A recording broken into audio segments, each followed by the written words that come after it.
그동안 이제 일 속에서 드러나지 않았던 분들이 조금씩 드러나고 있어가지고 저는 기쁩니다. 사실 장영호 박사님하고 또 부님하고 또 이제 춘천에 계신 또 전산 분하고 그리고 또 의병님들하고 이런 많은 분들이 사실 부정선거를 밝히는데 많은 도움을 주셨습니다.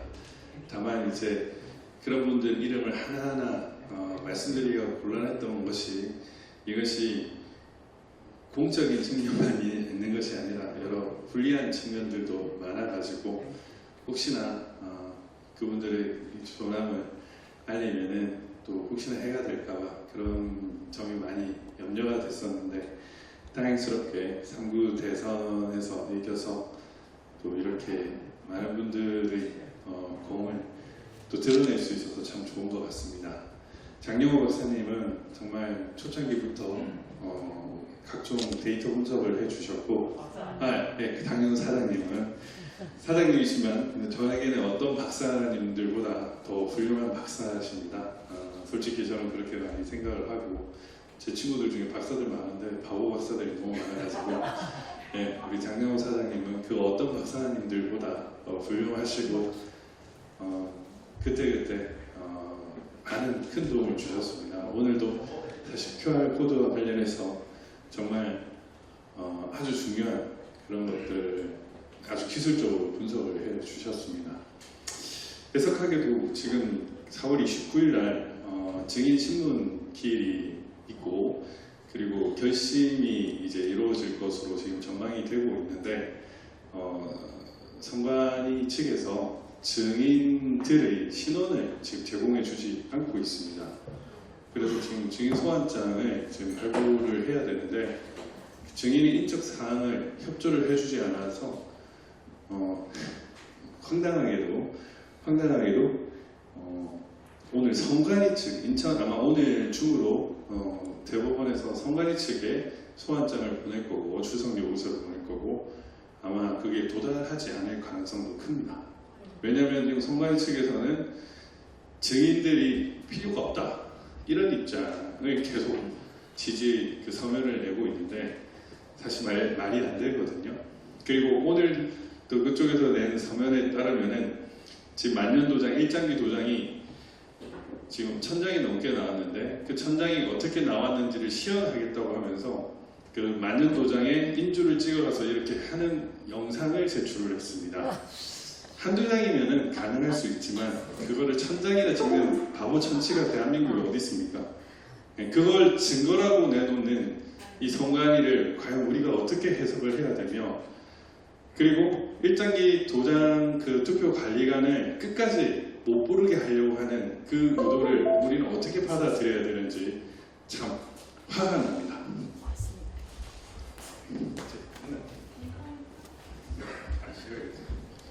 예. QR코드는 이제 비밀투표 원칙을 위배하고 전자개표기에 연동을 한다라는 그런 제목으로 이제 오늘 제가 할 거고요. 기술적인 분석은 앞선 발표자님들이 너무 잘해주셨기 때문에 저는 이제 간단하게 실제로 우리가 주고받은 서면, 국회에서 요구받은 그 서면에 대해서 어떤 식으로 입증할 수 있는지 한번 살펴보도록 하겠습니다. 지금 이 선관위가 이 배추잎 투표지도 어떻게 만들 수 있는지 영상을 제출을 했습니다. 그것도 공개를 할 건데 그것도 참 가관이에요. 억지로 해서 이런 식으로 나올 수 있다라고 입증을 했는데 그들은 하나만 알고 둘은 모르는 거죠. 파주시는 어떻게 나왔습니까? 민생당이 아니고 한국경제당으로 나왔잖아요. 친박신당 한국경제당으로 나오는데 뽑고 다시 뽑다 보니까 이렇게 나올 수 있다라고 또 거짓 답변을 했는데 그럼 파주시는 어떻게 하라고? 이건 또 스티커라고 거짓말을 또 했습니다. 인쇄 자국인데 그런 것처럼 뭐 여러분들 잘 알고 계시다시피 그 시흥시 고물상에서 발견된 투표지입니다. 이게 아마 7월 18일쯤에 토요일 날 제가 아마 그때 블랙 시위 한다고 집회에 있었는데 그때 막 바실리아하고 하면 되겠지 하고 많은 분들이 지금 성관위에서 일요일이었던 것 같아요. 19일 버렸다. 그 성관위가 고물상에 버리는 거를 따라갔더니 이 투표지가 나왔다. 어떻게 고물상에 이 투표지가 나올 수 있느냐 이렇게 해가지고 나왔습니다.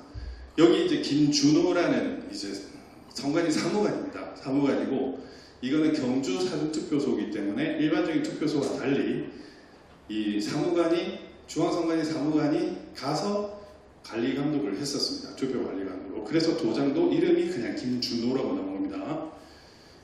근데 이게 도대체 왜 나왔느냐라고 이렇게 물었더니 선관위가 바로 이렇게 해명 자료를 냅니다. 7월 22일 날. 이 투표지는 부역계 아니라 청량이다. 경주에서 하는 것이고 부여 투표지가 실은 고물상이었는데 이게 청량군이다라고 답변을 해버렸습니다. 이 언론 기사에 대한 해명에서 선거인의 지역구 투표용지가 정상 출력되고 비례 투표용지 출력 도중에 투표용지 걸림 현상이 발생해서 인쇄가 중단되었으며 투표용지 발급기 앞뒤 커버를 열고 롤용지를 정렬하여 다시 작동하였을 때 비례대표 투표지와 지역구 투표지 각 1매가 재출력되었다. 청인과 도장 등을 확인한 결과 이거 아니죠. QR코드를 통해서 확인을 했다라는 겁니다. 부여군이 아닌 청량군 사전투표지로 파악되었습니다. 이렇게 얘기를 했는데 여기 보면 중요한 게 또 하나 빠져 있습니다. 투표록과 개표록이 이런 내용이 있었다라는 것을 또 빠뜨렸습니다. 통상적으로 이런 게 있으면은 투표록과 개표록을 확인한 결과 그 당시에는 이러한 현상이 있었다라는 것이 투표록에 적혀져 있습니다. 이런 게 나와야 되는데 그런 답변이 전혀 없습니다. 그냥 가장 기본적으로 접근을 하다 보면 이게 이상하다는 걸 바로 발견할 수가 있어요. 그래서 이렇게 했죠. 그래서 경북 경주시 양남면 제2사전투표 현대차 경주연수원이라고 이렇게 원시적으로 해명 자료를 해서 하루 만에 바로 언론에 공표를 했습니다. 그리고 국회에서 자료 요구를 했는데 이런 자료를 제출을 했어요. 여기 보면은 투표구, 등재번호, 세대주 여부, 성명, 생년월일, 성별, 주소, 주민등록번호, 투표 여부, 투표소명, 발급 일시, 지역구 비례 이런 것까지 상세하게 이렇게 해가지고 양남면 제2사전투표소에서 투표한 사람들의 개인정보를 싹 다 제출을 했습니다. 물론 이거는 전부 다 제출한 것이 아닙니다. 그들이 가지고 있는 통합선거인 명부의 일부 기록을 제출한 거예요. 이렇게 제출을 했다고 하면 제가 얼마 전에 구성명 신청서를 냈습니다. 우리가 알고 있는 배추님 투표지 사전투표입니다. 사전투표용이죠. 그러면은 그와 관련 투표록, 개표록에는 없었습니다. 이거 기록 제출해라. 저도 30분간 제출하라고 얘기를 했습니다. 오늘 장영호 박사님 사장님 말씀을 듣고 로그 파일도 바로 제출을 하도록 할 텐데 제출하면 됩니다. 이게 얼마가 걸려 있습니까? 10억을 현상금 공모를 했습니다. 우리 민경호 의원님이 10억 공모를 했잖아요. 그렇게 하고 우리 부방대에서도 10억 했죠. 일장기 투표지하고. 그렇게 돈 받을 수 있는 거 바로 확인하면 나올 수 있는데 못 내고 있습니다. 참고로 시흥시 고물상에서 받은 투표지는 바로 하루 만에 국회에서 했어요. 심지어 어떤 것까지 제출했냐면 김준호라는 그 사무관의 출장 기록까지 제출했어요. 출장 기록까지 국회에 제출을 했는데 배추님 투표지에 관련돼서는 아무도 제출하고 있지 않습니다. 심지어 지금 증인신문을 해야 되니까 그 투표 관리관 인적 사항 좀 달라고 그랬는데 아직까지도 안 하고 있습니다. 지난주에도 요청을 했고 오늘도 요청을 했다고 하는데 대법원이 요청을 해도 안 내고 있습니다. 안 내는 건 뭡니까? 결국 조작을 했고 부정선거를 했기 때문에 그런 거죠. 저는 사실 지금까지 드러난 증거만으로도 이미 부정선거 결론을 낼 수 있다고 생각을 하지만 다만 이게 정말 우리가 2020 수30 판결이 정말 중요한 판결이기 때문에 신중을 기해야 된다고 생각을 합니다. 그리고 이제 부천시 신중동 사건도 알겠지만 선관위가 국회에 어떤 자료까지 제출했냐면 여기 보면 최종 발급 시간입니다. 최종 발급 시간. 투표지가 그 시간대에 최종 발급 시각이 언제인지 이런 것까지 제출했어요, 국회에. 그러니까 예를 들면 신중동의 최종 발급 시간이 8시 2분입니다. 8시 2분. 사람들이 줄 서가지고 엄청나게 이렇게 기다렸을 거라고 여러분 착각을 하고 계신데 그렇지 않습니다. 6시 2분에 최종 발급 시각이에요. 기다린 사람이 없었다는 얘기입니다. 그 다음에 이 관외 사전투표 오히려 8시 둘째 날 6시 21분이에요. 거의 대부분이 6시 금방으로 끝났다. 즉 뭐냐? 이거는 투표 용지의 발급 시간까지 다 갖고 있다는 얘기입니다. 동아선거의 명부만 뒤져보면 배추림 투표지 발급 여부 알 수 있어요. 그리고 사실 이미지 파일도 저희가 제출하라고 얘기를 엄청나게 했습니다. 그런데도 한 번 안 하다가 겨우겨우 냈는데 사실 소송을 하면 이미지 파일을 대조를 해봐야 될 거 아닙니까? 소송 당사자가 그 이미지 파일을 보고 아 이게 이상하다 맞다 이런 걸 확인할 수 있는 기회를 줘야 되는데 지금도 저희는 이미지 파일을 못 가지고 있습니다. 그리고 그 이미지 전자개표기를 통과한 이미지 파일 그게 우리가 연수의 경우에는 2020년 6월 28일자에 재검표를 했습니다. 인천지방법원에서. 그런데 그때 설정된 시간이 언제였냐면은 2020년 4월 15일자로 세팅돼서 이미지 파일을 받았습니다. 이게 뭐냐면은 결국 얘들은 이전에 이미지 파일을 주기 어렵거나 못하기 때문에 이미 삭제를 했거나 못하기 때문에 그 재검표장에서 활용받았던 그 파일이 그대로 4.15 때의 그 개표장의 파일이라고 할 확률이 높은 거예요. 사실은 너무나 쉬운 작업이거든요.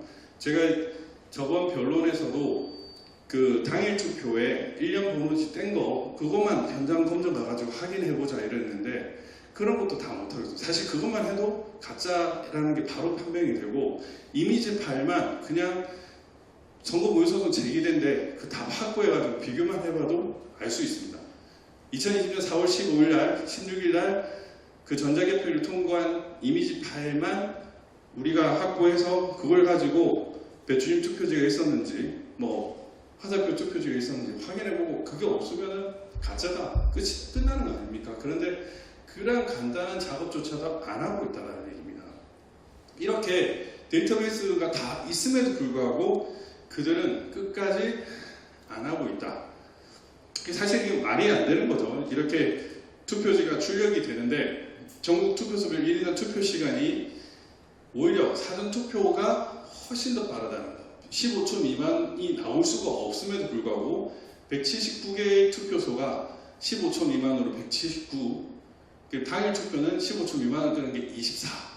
이 말이 안 되는 숫자입니다. 기본적으로 이미 투표지가 출력이 돼 있던 인쇄가 되어 있는 당일 투표지가 훨씬 더 빨라야 되는데 투표지만 뽑는 데만 15초가 걸리는 투표소가 15초 미만으로 끊는다는 게 179개나 있었다는 것은 이 자체가 말이 안 되는 거예요.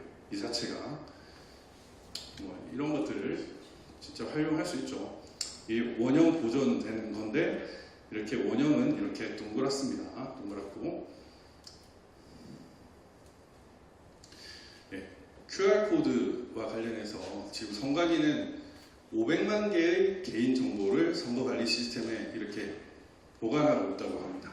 종합선거인 명부에서는 명부 시스템에는 개인 정보 수를 4,200만 개를 보관하고 있다고 하는 거죠.